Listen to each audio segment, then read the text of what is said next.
Bismillah ar-Rahman ar-Rahim. Welcome to the lecture on ovarian tumors.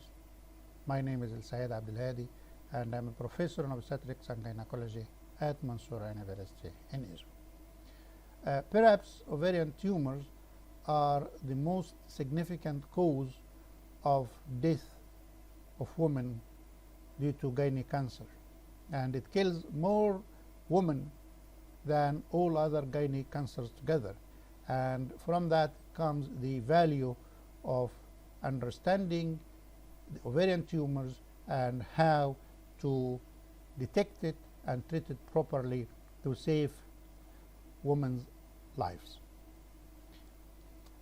The objectives in this lecture are to cover causes of ovarian enlargement, because not every cause of enlargement of the ovaries are tumors. Then the tumors are its classification in the past was clinical, but now we rely on the histopathological classification.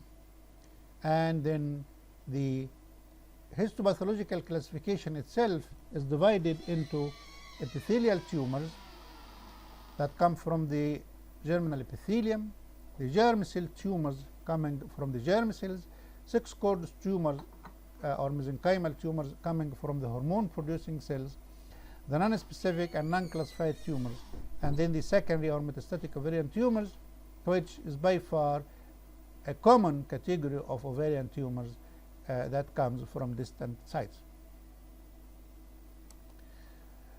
First, ovarian enlargement may be due to functional cysts, because as we know, the ovaries produces oocytes or mature oocyte every month, and some of these may persist, giving a functional cyst. Maybe inflammatory masses, ovarian abscess to ovarian cyst, maybe endometriosis of the ovary or endometrioma or chocolate cyst, maybe an ectopic pregnancy, which is rare, and there is strict criteria to diagnose ectopic ovarian tumor, and then we're going to cover and focus on the ovarian tumors. Functional cyst of the ovary may be solitary follicular cyst and corpus luteum cyst, maybe multiple follicular cyst as in the polycystic ovarian syndrome, maybe thick and granulosa lutein cyst as in the ovarian hyperstimulation, as well as in the vesicular mole and choriocarcinoma. There is something called pregnancy lutoma and hypertrichosis. All these are functioning cysts. With time they can disappear with or without treatment. The inflammatory masses is usually bilateral, and there is communication between both ovaries regarding the lymphatic drainage.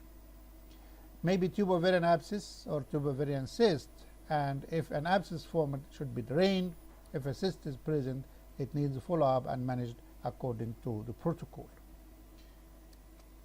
The endometriosis of the ovary is another common finding, especially in the woman in childbearing age.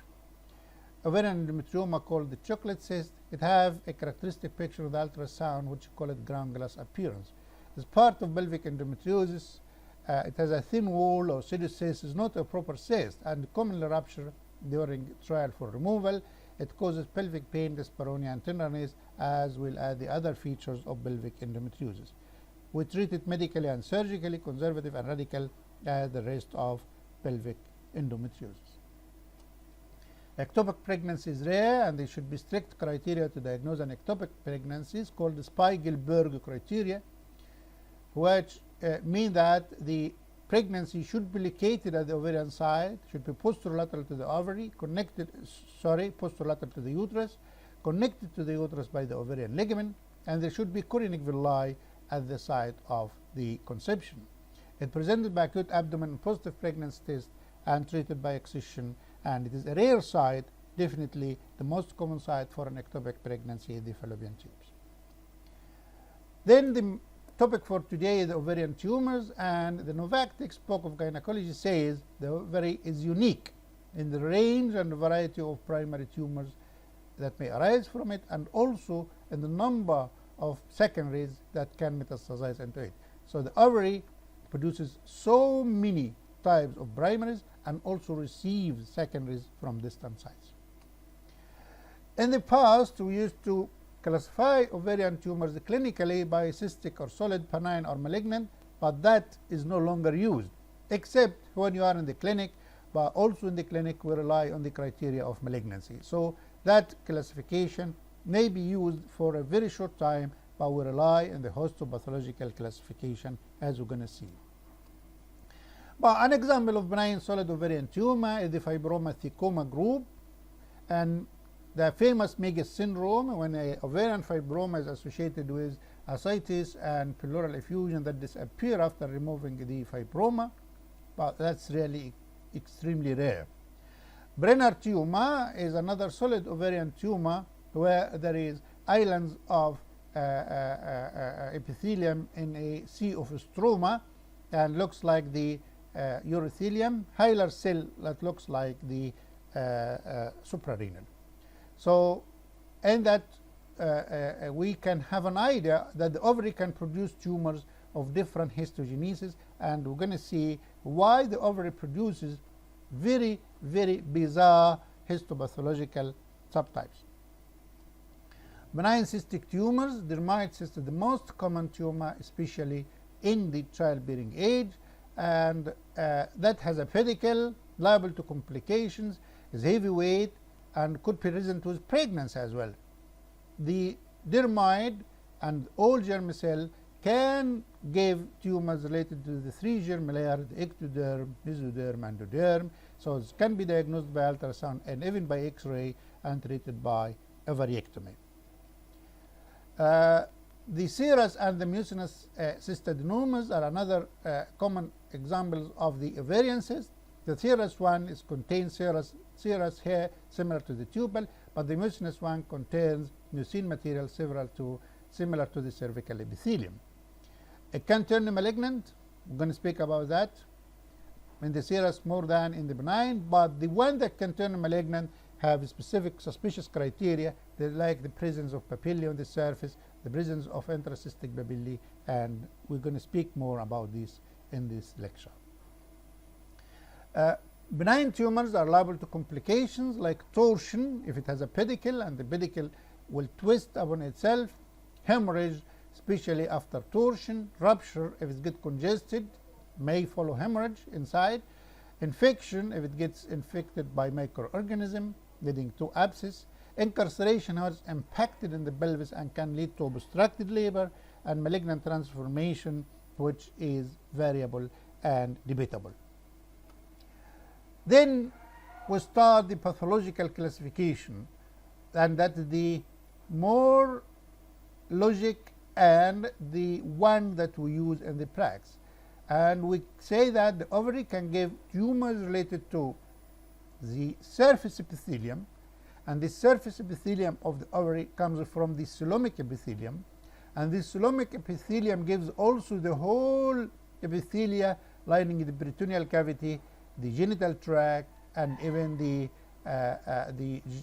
urinary system.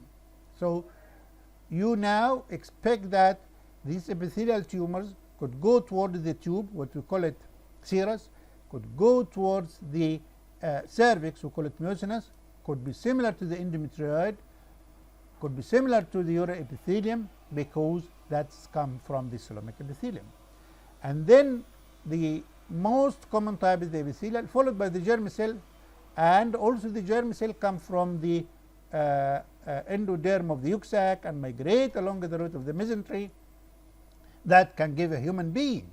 So in the germ cell tumor, you could find tumor related to the ectoderm, the mesoderm, the endoderm. And also in the ovary, the hormone secreting cells, what's called the 6-cord stromal or mesenchymal tumors, that can give the feminine hormone, estrogen and progesterone, or the masculine hormone, testosterone. And the ovary also can have non-specific like the fibroma, and the ovary can get secondaries from every part in the body in the metastatic, and this represents 5%. So from that slide, we can see the epithelial are the common tumors of the ovary, represent about 70%, germ cell tumor another 15 to 20%, 6-cord tumor less than 5%, non-specific are rare, and the secondary around 5%. That is the anatomy and histology of the ovary to strengthen that the different heterogeneous or the heterogeneous origin and embryology of the ovary explains the heterogeneity of the tumors. So the surface epithelium comes from the coelomic epithelium. The gonads or the germ cells coming from the endoderm of the yolk sac. And the stroma is hormone secretory. So this explains why the ovary can give tumors related to different origins. The epithelial ones, more than 70%, as we say, they are called the common epithelial tumors. The good thing is over 90% of all ovarian tumors are benign. So there is a tumor is a swelling, but the histopathological feature will say it is benign or borderline or malignant, as we're going to see. And over 90% of ovarian carcinoma are epithelial. So when we say ovarian carcinoma, we mean the epithelial one. That's the most common one. But not all epithelial tumors are malignant. In every carcinoma in the body, we have fixed headings. That's the epidemiology, risk factors, natural history, pathology, clinical presentation, FIGO staging and histological grading, investigations, treatment, prognosis, and follow-up. So when you study these, put these headings at one end and try to fill in to compare the ovarian carcinoma with the endometrial carcinoma, with cervical carcinoma, with vulval carcinoma, with carcinoma of the breast, carcinoma of the colon, so you can get a revision of the whole oncology in one session. Epidemiology of ovarian carcinoma, as we said in the beginning, is #1 killer in women due to gynec cancers. It kills more women than cervical, endometrial, and vulval carcinoma altogether. Higher incidence in the Western Hemisphere, lower in Japan. We don't know why. The most common gynec cancer in the UK and also in Egypt. And the second most common cancer in the USA, second to endometrial carcinoma. But the most common gynec cancer worldwide is the cervical carcinoma, because cervical carcinoma occur in the developing nations, and the developing nations are more common than the developed nations. So if you are asked what is the most common gynec cancer worldwide, it is the cervical carcinoma. But what's the most lethal cancer, gynec cancer, is the ovarian carcinoma. The most common gynec cancer in the USA is the endometrial carcinoma. You need to know that epidemiological differences between countries to be able to get the correct answer. The incidence increases with age till mid-70s and then decline. But we used to say that there is bimodal curve, like the lymphoma and leukemia. It occurs in the childhood and occurs in the elderly. Also ovarian carcinoma, especially the germ cell tumor, occur in the childhood and young adolescent, and the carcinoma develops in the above 40s. But take care, because no age is immune. Ovarian carcinoma occur in low parity women and is less to occur following the oral contraceptive pills. And why we said that? Because we can give oral contraceptive to women who are at risk of developing ovarian carcinoma. There is similarity between ovarian carcinoma and breast carcinoma, like women with breast cancer are twofold more liable to develop ovarian cancer, and those who develop carcinoma of the ovary are 3 to 4-fold more liable to develop breast carcinoma. Do you know why? Because of genetic predisposition, because of the BRCA1 and BRCA2. These are the genes that are transmitted as autosomal dominant and predisposed to ovary and breast carcinoma. So the risk factors of ovarian carcinoma, in the past we proposed that the trauma of ovulation or incessant ovulation leads to more ovarian carcinoma. And indeed that was proposed by Professor Mahmoud Fathallah, the Egyptian who was the president of the FIGO.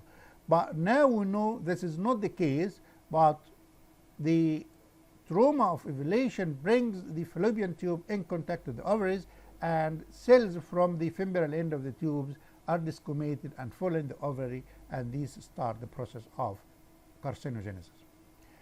More ovulation-free intervals, less ovarian cancer, as in the multiparous woman, early age of first birth, prolonged lactation, oral contraceptive pills. So the less ovulation, the less ovarian cancer, the more ovulation, the more ovarian cancer, not because of trauma, but rather because of relation to the fallopian tubes. As we said, there is a relation to the breast cancer, the genetic predisposition of BRCA1 and BRCA2, the relation even to the non-familial colorectal cancer in the form of thyroid, which the rectum or colorectum, the uterus and the ovaries, and this called Lynch syndrome type 1 and type 2. So genetic predisposition, yes, there is 5 to 10% of ovarian cancer that develop due to genetic predisposition, mostly BRCA1 and BRCA2, as well as the Lynch syndrome. There are 3 types. Site-specific comes in the ovary, breast ovary, some of the family gets a breast and the other gets in the ovary, and Lynch type 1 and type 2 that has a non-familial colorectal cancer, endometrial and ovarian cancer.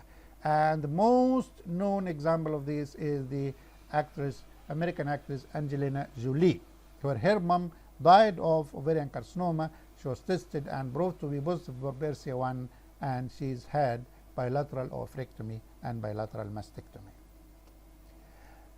Coming to the natural history of ovarian carcinoma, the carcinogenesis or the pathogenesis or the natural evolution of the tumor, indeed we don't know.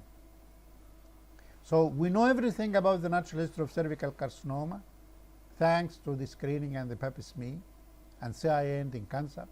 We know everything about the natural history of endometrial carcinoma thanks to the endometrial biopsy, the hyperplasia, the invasive carcinoma, and the cancer. But in the ovary, there are a big question mark. Does the benign turn borderline and then malignant in a continuum? We don't know.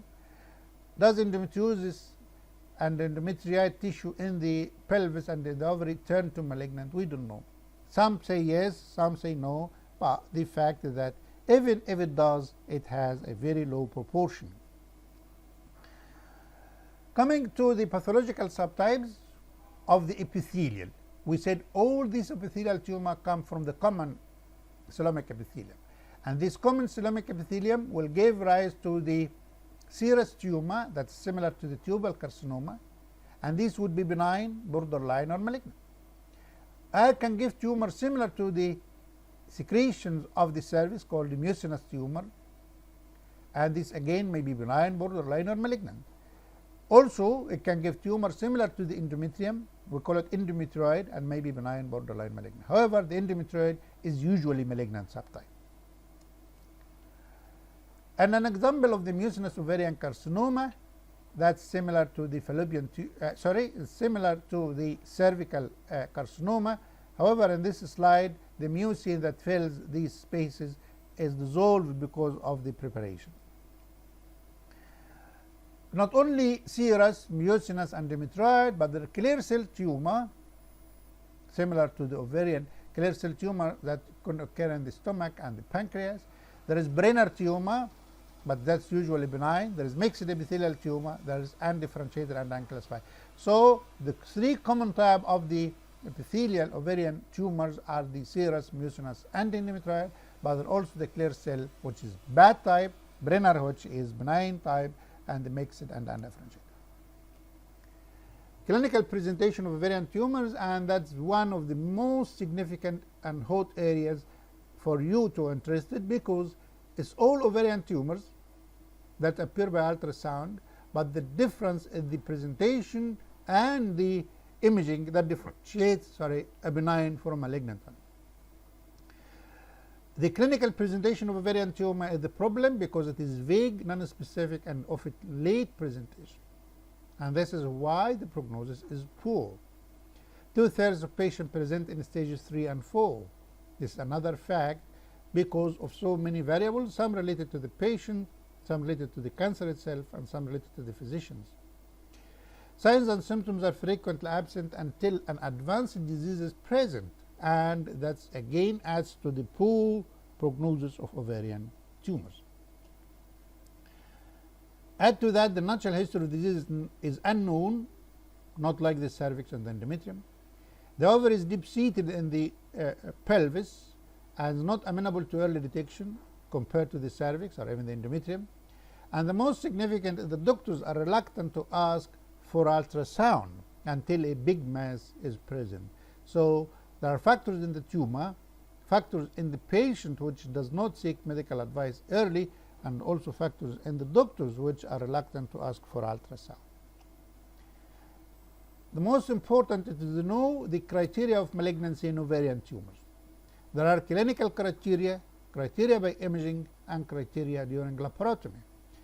Clinical criteria: patient history, the age. As I said, it is a bimodal curve, which has the young teenage, younger woman less than 30, and then the postmenopausal woman. To be honest, there is no age is immune. But the rapid onset and progressive course of abdominal enlargement, that's usually one of the very early symptoms. Pain or fullness in the pelvis is usually fullness or vague gastrointestinal symptoms. Dyspepsia, flatulence, and GIT symptoms. Regular or postmenopausal bleeding is rare, and remember that postmenopausal bleeding and bleeding in general is a good symptom because it alerts women to seek medical advice.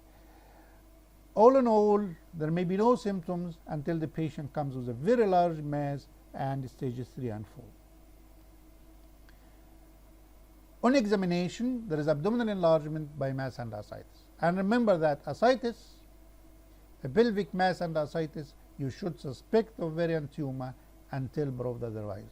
So we have dictum saying all postmenopausal bleeding should be considered due to bleeding, should be considered due to carcinoma, especially endometrial carcinoma, should be subject to examination under anesthesia and endometrial biopsy.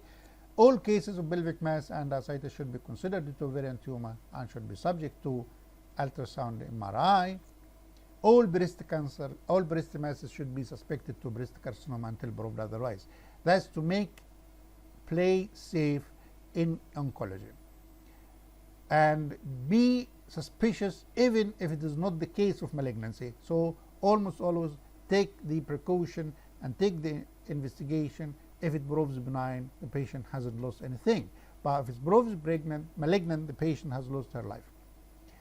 Remember, cachexia is a late symptom, but most cases present in stage 3 and 4. Sometimes women come with edema of the lower limb, which would be a good sign. Even they could come with deep vein thrombosis and thrombophlebitis, especially with clear cell carcinoma, and that may indicate also visceral carcinoma like carcinoma of the pancreas and the stomach. On examination, you could find a pelvic-abdominal mass plus ascites. You can find it bilateral, hard and fixed, partly solid, partly cystic. You could find nodules in the Douglas pouch. So you need to do PR to exclude the primary tumor or nodules in the Douglas pouch. Mostly we rely on the imaging, ultrasound, Doppler, and CT and MRI. And every woman with suspicious findings on examination or with symptoms should be subjected to ultrasound, Doppler, and CT MRI. Ultrasound, if a bilateral, multilocular, solid cystic tumor with intracystic papillae, invasion of the capsule, mental cake, or presence of ascites, these are suspicious signs. Color Doppler, in addition, if it has increased vasculature and poor blood, low resistance of blood vessel, is a criteria of malignancy. CT and MRI can detect smaller lesions and can delineate exact location and extension of the tumor. So every woman should have an ultrasound, either CT or MRI. And that slide, on the left-hand side, when you see a cyst with mini loculi and intracystic papillae, that's malignant. If you see a small cyst that's similar to the bladder, that's benign. Also, if you are in doubt, you can do laparoscopy, but it's an invasive, as you know. But if the laparoscopy in the left-hand side, you will see the ovarian cyst that's absolutely benign and you can remove it. But also, laparoscopy may play a role in detecting and diagnosing the proper extent. But we rely now more on the CT and MRI, especially MRI, than in the laparoscopy. Carry on, if you just open the patient and you did not suspect that, at laparotomy you will find ascites, especially blood stain, and find solid cystic tumor, bilateral tumor, ovarian fixation by fungation of the tumor, invasion of the capsule, extracystic papillae, grossly apparent metastatic implants on the omentum, peritone, diaphragmatic surface, hepatic metastasis, and also you have to feel the para-aortic lymph nodes. All these are criteria diagnosed at laparotomy if you have not suspected, and in that case you must suspect that it is malignant and refer or consult somebody experienced in managing gynae cancer. Moving to the staging, which is a bit difficult, but we make it easy. Staging the FIGO, that's Federation Internationale de Gynecologie et Obstétrique, or International Federation of Obstetric Gynecology, staging and histological grading. Stage 1 is gross limited to the ovaries. Stage 2, extension to the pelvis. Stage 3, extension to the abdomen. And stage 4 is distant metastasis. That's very simple, but it's not like that. Stage 1, gross limited to the ovaries. There is 1A, 1B, and 1C. Even 1C, there is 1C1 and 1C2. 1A, gross limited to one ovary. There is no ascites containing malignant cells, no tumor on the surface, and the capsule is intact. And that's the very early and the least malignant form of cancer. 1B is both ovaries are involved, but also there is no ascites containing malignant cells. 1C, 1A, that's once unilateral, 1B bilateral, plus ascites containing malignant cells. And remember that this is only stage 1, which is limited to ovaries, but 1C, there are ascitic fluid containing malignant cells. Means that even after removing the tumor, you will end up leaving malignant cells in the peritone, which with time will develop. So in 1C, you must give chemotherapy compared to 1A or 1B. 1C1, when the capsule ruptures during the operation, and 1C2 if it's already have malignant cells before the capsule is ruptured. Stage 2 is growth involving one or both ovaries plus pelvic extension. 2A, extension to the genital organs, uterus and fallopian tubes. 2B, extension to other pelvic structures, so Douglas pouch, uterovesical pouch. 2C is either A or B with ascites containing malignant cells, which is more common, of course, if the pelvic organs are involved. Stage 3 is intra-abdominal extension, tumor involving one or both ovaries with peritoneal implants outside the pelvis in the abdomen, plus or positive or positive retroperitoneal or inguinal nodes. Indeed, inguinal nodes is considered as stage 4. Superficial liver metastasis is stage 3, histologically verified malignant extension to the omentum and small bowel. So all the abdomen, including the superficial liver metastases, are stage 3. It's classified in 3A, where there is only microscopic seedlings in the abdominal, mostly after removing the omentum. That's why we remove the omentum during the operation. Stage 3B, where there are macroscopic lesion less than 2 cm. Stage 3C, and when there is macroscopic lesion more than 2 cm. So definitely if there is omental cake, it is stage 3C. Remember that 2/3 of patient presents in stages 3 and 4. Stage 4, if there is distant tumor involving one or both ovaries with distant metastasis. If pleural effusion is present, it must contain malignant cells. Remember that pleural effusion is very common, but may not contain malignant cells, and this is not stage 4. If pleural effusion exists, you should take biopsy or smear from that one to exclude malignant cells. Parenchymal liver metastasis is also stage 4.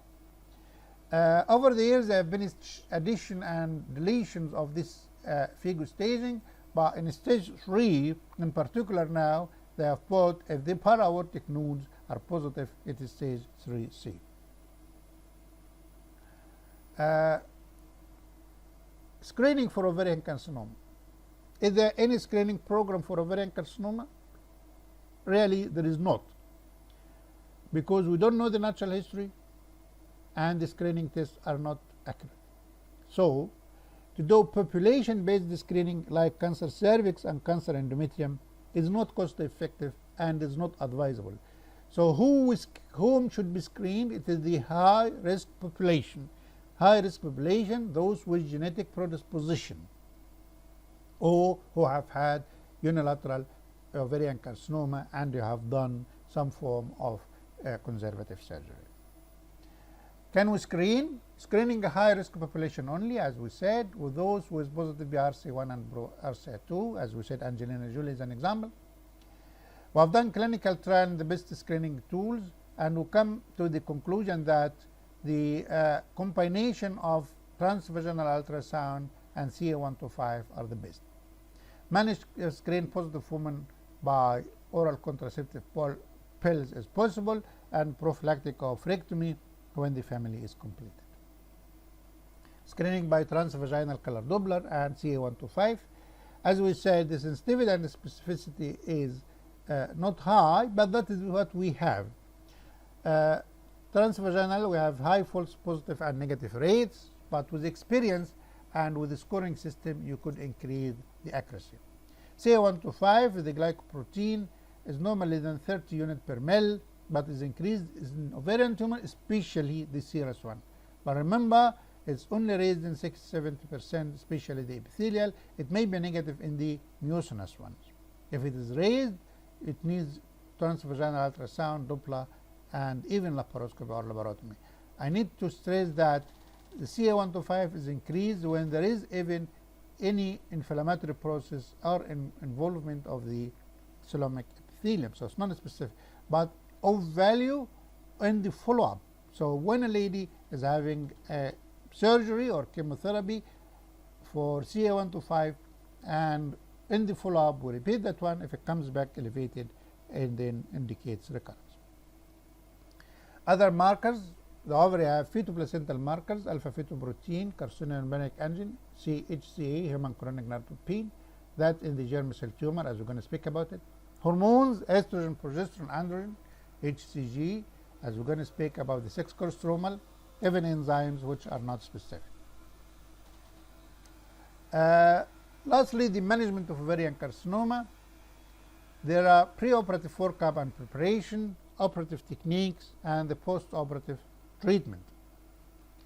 The preoperative preparations, you need to do a routine preoperative workup. I mean, you need to do the full blood count, the liver function, the kidney function, the urine analysis, this ECG, assess the operative fitness of the woman.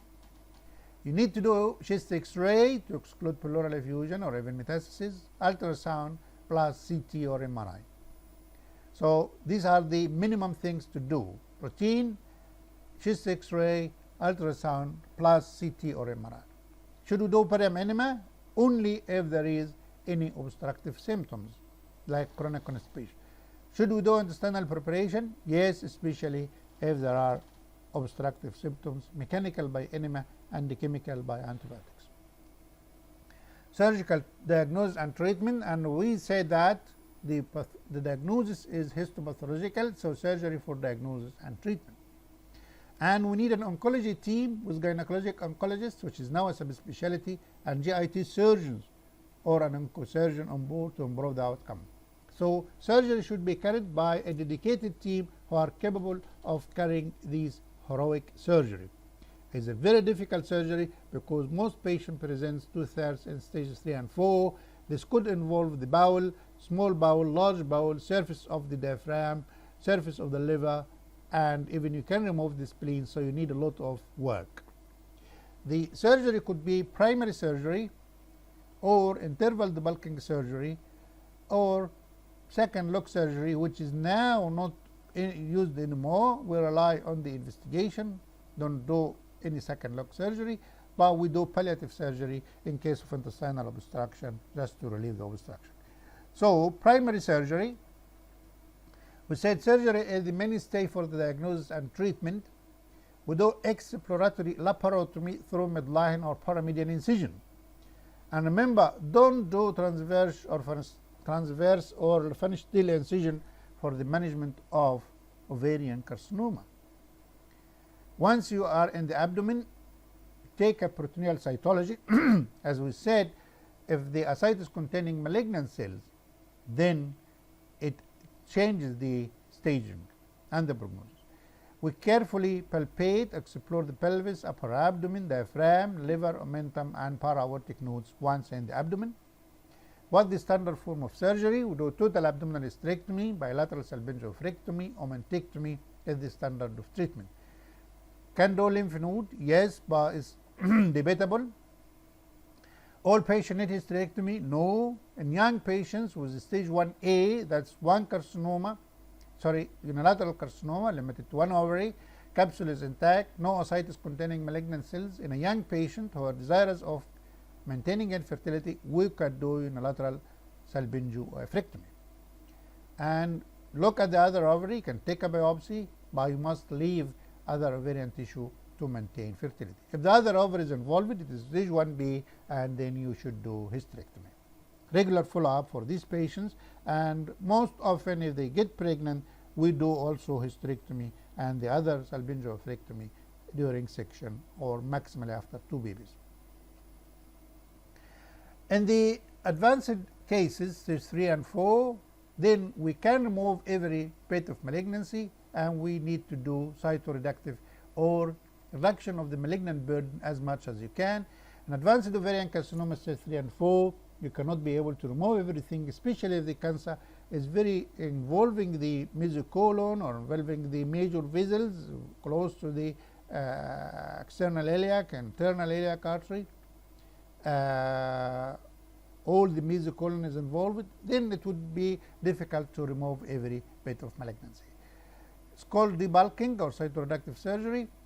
In the past, we were saying that we can classify it into optimal cytoreduction or suboptimal cytoreduction. Now we agreed that the optimal cytoreduction is when you do not leave any macroscopic lesion. Not centimeter, not 2 centimeter. An optimal cytoreduction is there is no, when you leave the abdomen and pelvis with no visible lesion. The suboptimal one is if you're leaving a centimeter or 2 centimeter, and also this will reduce the 5-year survival. Now we more commonly use what we call it the interval debulking after the new adjuvant chemotherapy. So now we give 3 cycles of chemotherapy, we call it new adjuvant chemotherapy, then we do surgery, and then another 3 cycles of chemotherapy. So chemo, surgery, chemo or sandwich surgery or neoadjuvant chemotherapy is more commonly practiced now because the initial courses, 3 courses of chemotherapy reduces the ascites, makes surgical planes, and gives good surgical outcome. However, at the end of the day, it does not improve the survival. The only good prognostic factor is proper cytoreduction. If you have removed all the malignancy, if you don't leave pelvic or abdominal malignancy, then the prognosis is good. If you leave tumor behind you, then the prognosis is compromised. Post-operative treatment, as we said, only stage 1A, well differentiated, that does need chemotherapy. All others will need chemotherapy. Post-operative, we call it adjuvant, or now we can use the new adjuvant followed by the adjuvant. Combination chemo with platin, cisplatin, or carboplatin is the best, and also the taxane. There are protocols based on the single agent, but usually we use the combined, as you're going to hear in the lectures of chemotherapy. Should we do second look? We don't do second look. We rely on the tumor markers and CT or MRI, or more recently in the PT scan, positron emission tomography, which can detect the metastasis at even better than the second look laparoscopy. Can we do palliative surgery? Yes, we can in cases of intestinal obstruction to relieve obstruction or so. As we said, this does not improve the survival, but can sometimes be used. Lastly, the prognosis of ovarian carcinoma, as we said, is very poor prognosis. 2/3 of patients present stages 3 and 4, partly because of the cancer, partly because of the patient, and partly because of the doctors. So please take care and listen to these patients. Take the trivial symptoms of the GIT upsets, the nausea, the vomiting, the dyspepsia, the constipation, diarrhea, abdominal pains or fullness. please listen to the patient, take seriously, ask for ultrasound. If ultrasound is suspicious, please do CT or MRI. In this way, you could play it safe and recognize ovarian carcinoma. But if it presents stage 3 and 4, the prognosis is already compromised. Overall survival is 20 to 30%. As I said, this tumor kills more women than all other gynecologic malignancies together. Few spots on the other types of ovarian tumor. More details will have to follow. The germ cell tumors, this comes from the germ cells that originate in the endoderm of the yolk sac, migrate along the route of the mesentery, excuse me, inhabit the primitive gonad before it's differentiated into male and female. And these embryologic backgrounds facilitates you and makes it easy for you to understand the diversity of ovarian tumors. And as I said, the ovary can produce any tumors similar to the tumors in the boy or in a girl, similar to the hormones secreted by the woman or hormones secreted by the man. The germ cell are the second most common ovarian tumors, following the common epithelial, about 20%, common epithelial 70%. The commonest ovarian tumor in childhood, 85% below 10 years and 60 below 20 or 30 years. Germ cell tumors arise from two topotent cells that are capable of differentiating into the three germ layers, mesoderm, endoderm, and ectoderm. The majority of these tumors are benign. Even the malignant ones are of the low-grade malignancy. The most common by far is the dermoid cyst of the benign. The most common by far of the malignant is the dysgerminoma, which represents around 5% only. They are classified into undifferentiated one, like dysgerminoma and the embryonal carcinoma, or differentiated along the X-ray embryonic pathway, like choriocarcinoma and yolk sac tumors. Remember that choriocarcinoma is a gestational trophoblastic tumor when it follows pregnancy or any form of pregnancy. But it can develop without pregnancy, and in this case we call it non-gestational, and it can even occur in the gonads of a male or a female. The dysgerminoma, the embryonal carcinoma, choriocarcinoma, and yolk sac tumor could occur in a boy as well as in a girl. So even when the dysgerminoma is discovered, at first they call it testicular. It's very similar to testicular seminoma. They called it at the beginning the ovarian seminoma, but now becomes known as the dysgerminoma. If it is classified, if it is differentiated along the embryonic pathway, the ectoderm, the mesoderm, and endoderm, we call it the dermoid cyst.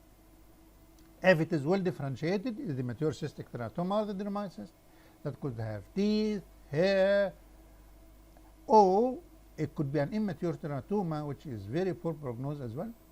Sometimes it is a monodermal teratoma, which has the majority of tissue related to the ectoderm or the mesoderm or the endoderm. We have examples like stroma ovarii, which have the active thyroid tissue that can give rise to thyroid excusis, and the carcinoid syndrome, which have active tissue from the gastrointestinal, especially the appendix, and can give rise to the carcinoid syndrome. So the carcinoid syndrome, these patients will have increased level of serotonin and have bouts of flushing and diarrhea. Stroma ovarii will have symptoms of thyroid excusis. All these are related to the differentiated along the embryonic pathway. We call it the teratoma. Few on the headings of the 6-cord stromal tumors, more details to follow. These are the hormone secreting cells, which previously we call it the functioning ovarian tumor. Now we call it the 6-cord stromal tumors. It's composed of hormone active cells, is less than 5%, so say 70% epithelial, 20% germ cell, 5% sex, cord stromal, and 5% the metastatic. It has good prognosis. You know why? Because it secretes hormones, and they are mostly benign or borderline. It's classified into the feminine and the masculine, but the feminine is called the granulosa stromal cell tumors.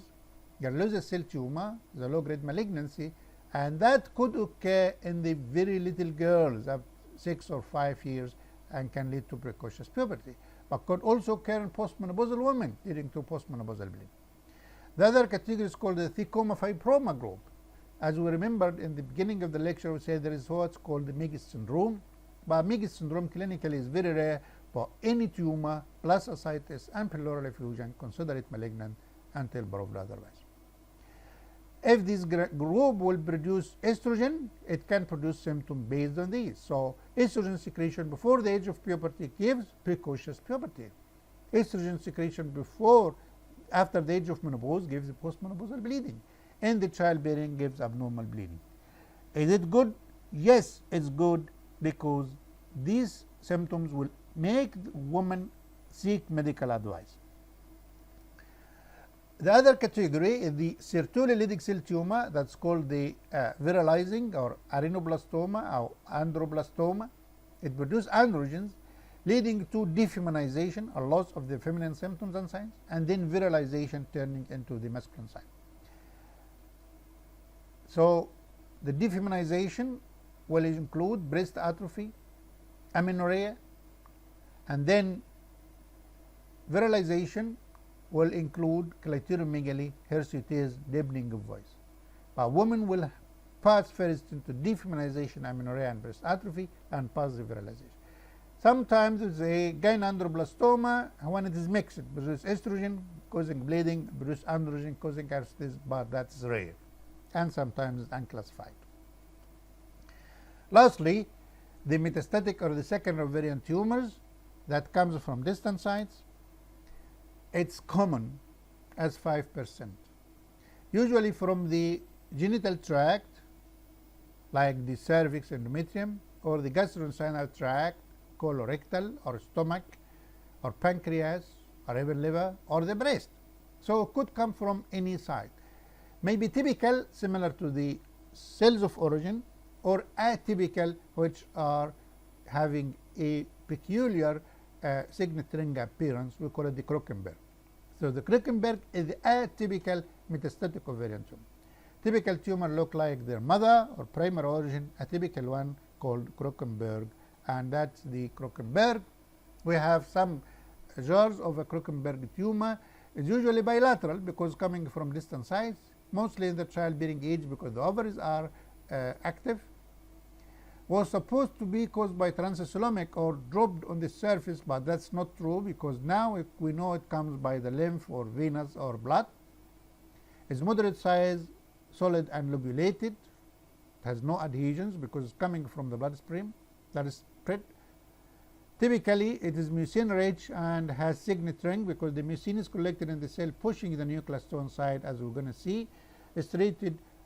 Remember, that will be stage 4 of its primary, and in this case, we remove the ovaries in addition to the primary side. That is the Krockenberg tumor, when the cells have the nuclei displaced to one side, and during processing, the mucin is dissolved. But the signaturing where the nucleus is pushed to one side, giving the appearance that you see in this slide. Again, to conclude, ovarian tumors are very significant for women. Ovarian tumors kill more women than carcinoma of the cervix, endometrium, and vulva together. Ovarian tumors are bad prognosis, partly because of its nature, partly because we don't know the natural history, partly because we don't screen for it except for the high-risk population. The high-risk population are those with genetic predisposition, which represent 5 to 10%, but the majority of cases are present in stages 3 and 4. And dear students, remember that all women presenting with vague gastrointestinal symptoms, you need to do ultrasound. And if you find suspicious findings on ultrasound, you need to do CT or MRI. And once you are encountered with a patient who is suspicious of ovarian malignancy, you have to refer to an oncology center where there is specialists who can carry out this difficult surgery. Thank you very much, and wishing you all the best. Saeid Abd El-Hady, Faculty of Medicine, Mansoura University. Bye-bye.